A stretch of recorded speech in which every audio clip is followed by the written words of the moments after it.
Hello বন্ধুরা, আমরা কোথায় ঘুরতে যাচ্ছি জানো তো?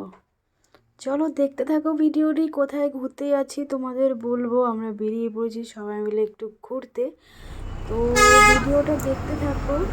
ওয়েট করছিলাম বাস পেয়ে গেছি, উঠে গেছি। আমি আর বড় ভাগ্নি এক সাইডে বসেছি, তাদের মামা আর ছোটো ভাগ্নি এক সাইডে বসে পড়েছে। তো দীঘা দেখতেই পাচ্ছ, আমরা চলে এসেছি দীঘা। এটা আমার ফার্স্ট টাইম, আমি দীঘা কখনো যাইনি। তো সবাই মিলে দীঘা ঘুরতে চলে এসেছি। ভীষণ সুন্দর লাগছিল, মজা করছিলাম ভীষণই ভালো মিলে। আর ফার্স্ট টাইম শুধু দীঘা নয়, আমার সমুদ্র সৈকতে ঘোরা এটাই হলো ফার্স্ট টাইম। তো আমি ভীষণ এনজয় করছিলাম। তো দেখো এখানে বিশ্ব বাংলা লেখা আছে, তো এখানে ভিতরে আমরা ঢুকেছিলাম। ওখানে দীঘাতেই এটা। তো এটা হচ্ছে ওল্ড দীঘা। আমরা নিউ দীঘাতেও গেছিলাম, কিছুটা ঘুরে টুরে তারপর আমরা নিউ দীঘাতে গেছিলাম। এত সুন্দর লাগছিল না, মানে কি বলবো, সাধারণ।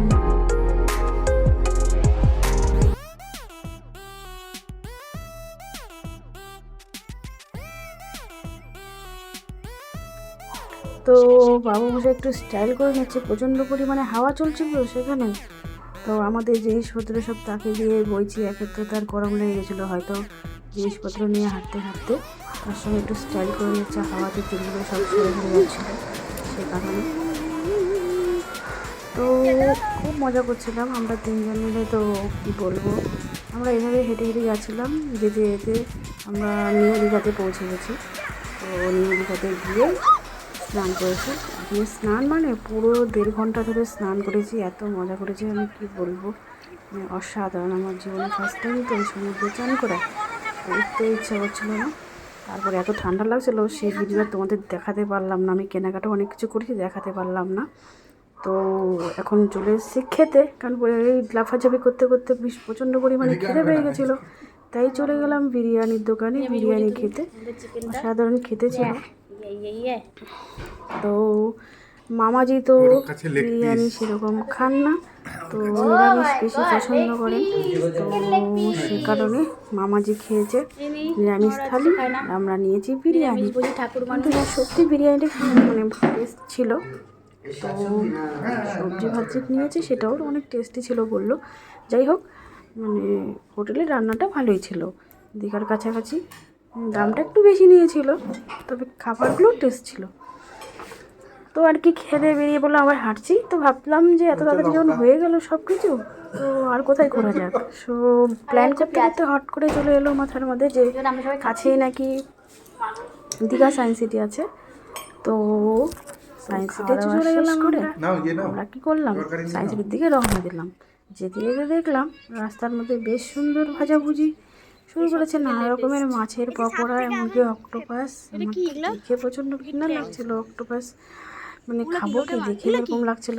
যাই হোক, নেক্সট টাইম গেলে আবার খাবো, চেষ্টা করবো, কারণ সবার কাছে শুনি টেস্টি, কিন্তু দেখে আমার এমন লাগছিল আমি খাইনি। খেতে বলেছিল, আমি খাইনি। নেক্সট টাইম গেলে আবার একবার খাবো। কিন্তু চিংড়ি মাছটা খেয়েছিলাম, অসাধারণ লেগেছে। আসলে খেয়ে এসেছিলাম তো, মানে বিরিয়ানি খেয়েই বেরিয়েছি জাস্ট, সেই জন্য খাবার মুডটা অতটা ছিল না। তো তবুও চিংড়ি মাছটা ভাজাটা খেলাম, কারণ ভাগ্নিরা বলছিল খুব টেস্টি নাকি। তো সত্যি তাই, যদি না খেতাম মিস করে যেতাম। চিংড়ি মাছটা সত্যি অসাধারণ টেস্ট ছিল। তো নিলাম এক প্লেট, সবাই মিলে ভাগ করে খেলাম। এই তো সত্যি ওখানকার মানে ভাজাগুলো, অন্য ভাজাগুলো বলতে পারবো না, বাস চিংড়ি মাছটা নিয়েছি, অনেকটাই টেস্টি ছিল। তো সবাই মিলে আবার হাঁটতে হাঁটতে সেই সায়েন্স সিটির দিকে গেলাম। এখন কাছাকাছি নাকি ছিল, আমরা তো মানে চিনি না। তো কী করেছি, ম্যাপ দেখে দেখে তারপর আমরা সায়েন্স সিটির দিকে গেছি। কীভাবে হালুম হুলুম করে খাচ্ছি সবাই মিলে, মানে সত্যি খুব খুব মজা করেছি আমি। চিংড়ি আর মুচমুচে রাখো রাখো।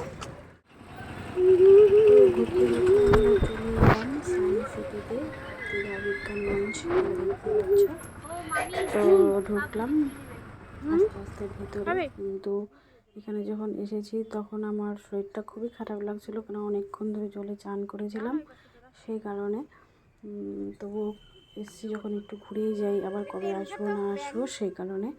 তো ভেতরে অনেক কিছু ছিল, আস্তে আস্তে করে আমরা ভেতরে ঢুকলাম। অনেকটা বড় এরিয়া নিয়ে সায়েন্স সিটি, কিন্তু প্রচণ্ড পরিমাণে শরীরটা খারাপ লাগছিলো অনেকক্ষণ ধরে আমি চান করেছিলাম বলে। তবুও ভেতরটায় ঢুকলাম, একটু ভিডিও করলাম, সব কিছু অনেক কিছু ছিল। বাবু সেটা দেখুন ব্যাগের মধ্যে আমাদের ভিজে জামা কাপড়গুলো নিয়ে বসে আছে। কি করবে, আমরা সব চান করেছি সেই জামা কাপড়গুলো, মানে আমাদের সমস্ত কিছু তাকে দিয়ে ক্যারি করে গেছি আমরা। তো যাই হোক, ভেতরটা অনেকটাই সুন্দর, নানা রকমের জিনিস ছিল। সব কিছু তো আর তুলে ধরতে পারলাম না তোমাদের সামনে, কিছু কিছু দেখাচ্ছি, কারণ সব কিছু তুলে ধরতে গেলে তো আমার ভিডিওটা অনেকটাই বড় হয়ে যাবে। তো সেই জন্য দেখো মাছগুলো কি সুন্দর দেখতে লাগছে। তো যেগুলো আমার বেশি ভালো লেগেছে সেগুলোই আমি তোমাদের সামনে তুলে ধরলাম।